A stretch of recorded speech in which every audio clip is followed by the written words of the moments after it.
శరపకురా చెడేవు అని చిన్నప్పుడు పుస్తకాల్లో చదువుకున్నాం. అంటే ఒకలకు చెడు కావాలని ఎప్పుడు కోరుకోవద్దు, అట్లా చేస్తే మనకు చెడు అవుతుంది. అందుకే అందరితోని మంచిగా ఉండాలని పెద్దోళ్ళు చెప్తుంటారు. కానీ కొందరు పెద్దోళ్ళే ఈ మాటలను వినరు. మాకే చెప్పొచ్చిందా అని ఎగురుతారు. వాళ్ళకు కళ్ళు నెత్తి మీదకి ఎక్కుతాయి, కాళ్ళు భూమి మీద నిలవది.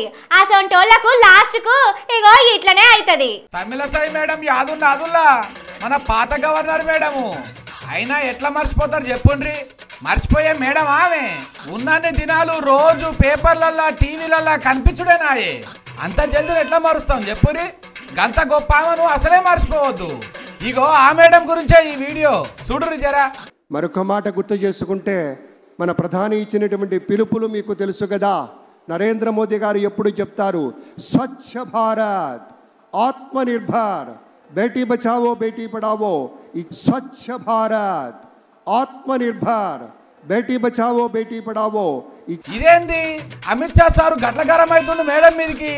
ఏమన్నా ఉంటే ఆఫీస్కి పిలిచి మాట్లాడాలి కానీ గంత పెద్ద మీటింగ్లా, గంత పబ్లిక్ మీటింగ్లా చంద్రాల్ సారు ప్రమాణం చేస్తున్న కాడ గంత కోపానికి వచ్చిండు సారు అంటే కథ ఏందో పెద్దగానే ఉన్నట్టున్నదని అనుకుంటున్నారు కదా.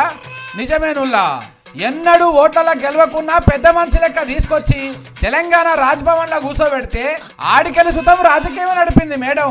ఇక ఇట్లా కాదని ఇంకో పారి చూద్దామని మళ్ళా తీసుకుపోయి ఎంపీకి నిలబెడితే ఈ పారి కూడా ఓడిపాయే. అట్లనన్నా సపోర్ట్ చేయకుండా ఊకోవాలి కదా.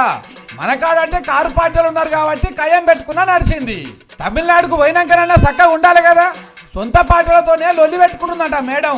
నారదముని లెక్క ఈ మేడానికి కూడా పంచాయతీలు లేదే కడుపు నిండదు కావచ్చు. అందుకే అన్నామలై సార్తోని పెద్ద కయ్యమే పెట్టుకుందట. పార్టీని నిలబెడుతందుకు తిప్పలు పడుతున్నావు, కాళ్ళలో కట్టెలు పెడుతున్నావని ఇగో ఇట్లా స్టేజ్ మీదనే వార్నింగ్ ఇచ్చిండట అమిత్ షా సారు. తిక్క పనులు బంద్ చేయమని జనంత గట్టిగానే వార్నింగ్ ఇచ్చిండని స్టేజ్ మీద కూర్చున్న వాళ్ళు అంటున్నారు. కానీ చేసిన పాపం ఊరికనే పోతుందా చెప్పుండ్రి. గవర్నర్ కుర్చీలో ఉన్నప్పుడు మేడం చేసిన దానికి ఇప్పుడు దేవుడు రివర్స్ చూపెడుతున్నాడని కారు పార్టీ వాళ్ళు అంటున్నారు.